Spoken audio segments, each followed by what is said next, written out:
நீங்க பரிசுத்தமா ஜீவிச்சா நீங்க நீதிமானா இருக்க வசனம் சொல்கிறது. அவருடைய நாட்கள் நீதிமான் செழிப்பான் என்று. ஹalleluya.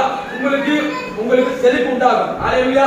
உங்களுக்கு வறட்சி இல்ல, செழிப்பு உண்டாகும். ஹalleluya. எத்தனை பேர் எடுத்துக்கொள்கிறீங்க? நீங்க நீதிமானா இருந்தா, பரிசுத்தமா இருந்தா உங்க வாழ்க்கையில எல்லாருக்கும் செழிப்பு உண்டாகும். ஆமென். உங்க ஞானம் இல்லையா, ஞானத்துல செழிப்பான ஞானம் உங்களுக்கு உண்டாகும். ஆமென்.